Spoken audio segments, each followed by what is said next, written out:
Naku po, biglang nagkagulo sa loob ng Senado.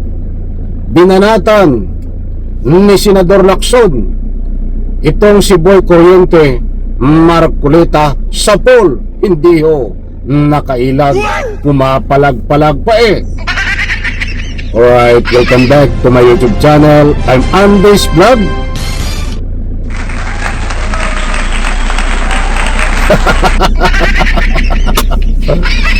Mga kaibigan, nagrambulan no diyan sa loob ng Senado.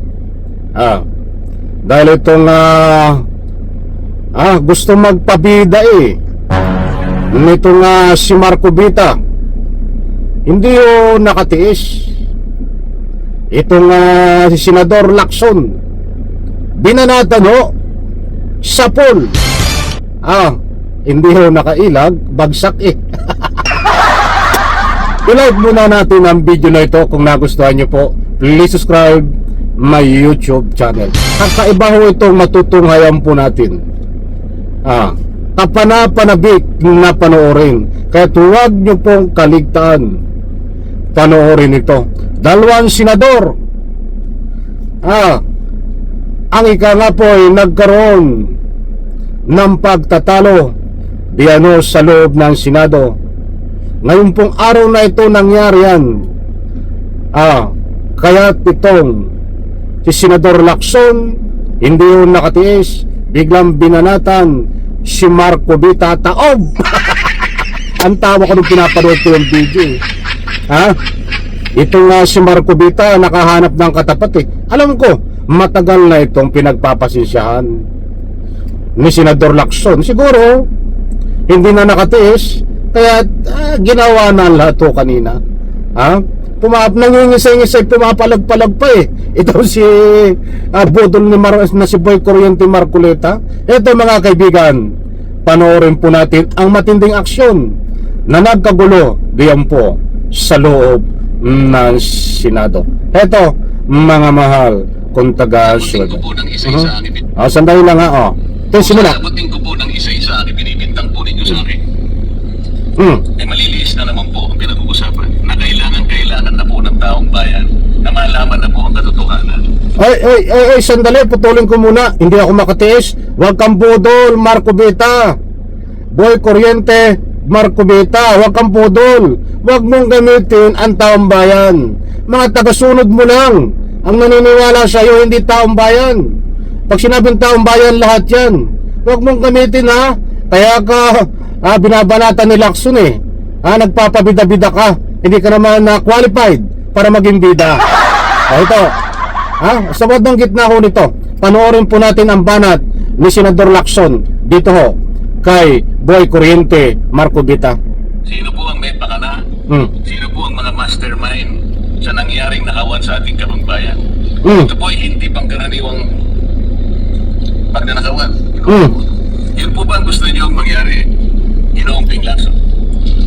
Negative po, sigurado hindi po yun. Bakit po nag-release? Sino pa po nagsimula nito? Nung ano po privilege speech ninyo, hindi ko na sinagot kasi ayoko magkagulo. Pero enough is enough. Kahapon, nanonood ako sa aking opisina, gusto kong bumaba, kaya lang malalim na ang gabi at ayoko maabala yung trabaho sa Senado. Kaya nagsabi ako sa ating Senate President at ito'y na-manifest na kahapon, narinig ko na I was told na sasagot ako ngayong araw na ito.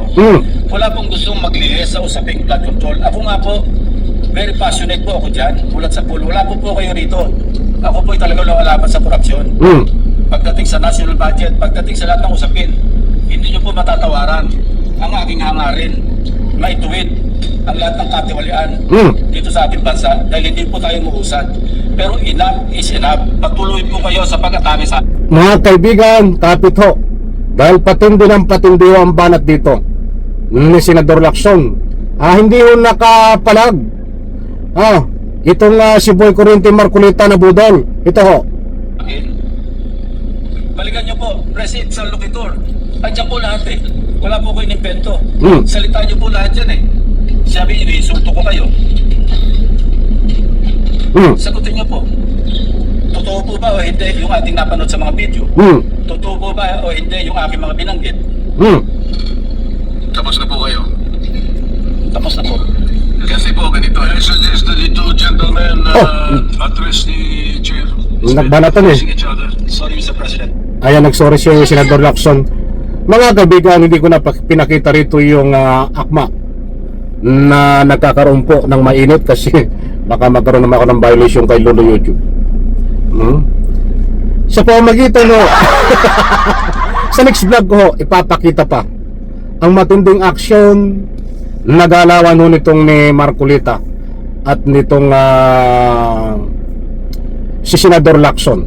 Ang ibinahay ko po sa inyo ay ang banatan ngayon sa pamamagitan ng kanilang mga sagutan salita. But sa next vlog ko ho, mas matindi pa.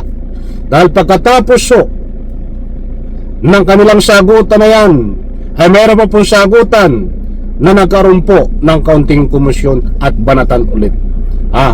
Mayroong nagpapakalmay. Sa next vlog ko, ibabagi sa inyo. Ang unang binahay ko po sa inyo ngayon ay nandyan ho, hindi po tayo nagpapakalat ng mga fake news. Maliwanag po doon na itong si Senador Lacson ay binanatan itong si Marcolita, itong si Boy Corriente Marcolita sa pamamagitan ng kanyang mga salita na ika nga po itong si Marcolita ay ubod ng hindi mapagkakatiwalaan at nagpapabida-bida, hindi naman pwedeng bida. Mga kaibigan, ano po ang masasabi nyo? Dahil dito ang galawan ni Marcolita ay pinoprotektahan ho si Diskaya. Mga kaibigan, kung sino pa ang mga mastermind, kung sino pa ang mayroon pong kinalaman dito po sa flood control issue, ay gustong iligtas ni Boy Corriente Marcolita, huwag kasuhan. Kaya ngayon po ang nangyayari ay sinita nitong si Senador Lacson. Subalit abangan po ang karugtong nito dahil matinding banatan pa ho ang nangyari dito, mga kaibigan. Isa po naman ho dito kay Marcolita, Boy Corriente, sa pagbumuka pa lang ho ay panggulo diyan ho sa loob ng Senado. Instead sa halip na tumulong ay hindi ho panggulo ho. Sa bagay hindi na po tayo magtaka. Basta DDS senador, DDS senador, ganyan po ang ugali. Naghahari-harian. Gusto silang maghari sa kapangyarihan ng pang-abuso. Nakukulangin tayo sa oras Basta ang importanteng mahalaga, naihatid ko po sa inyo ang counting details about ho dito sa pagbanat ni Lacson sa pamamagitan ng kanyang mga pinarating na anuman salita tungo dito sa usapin na mainit na usapin na pangugulo sa Senado nitong si Boy Corriente Marcolita. Kaibigan, abangan po ang part 2. Isang like ko sa video na ito. Maraming salamat. Bye-bye, palakpakan. Nakikita nyo, hindi na nakaimik sa puli itong si Boy Corriente Marcolita. Yan ang napala mo. Iimik ka pa ha? Ay, yari ka. Kaya binanatan ka ni Lacson.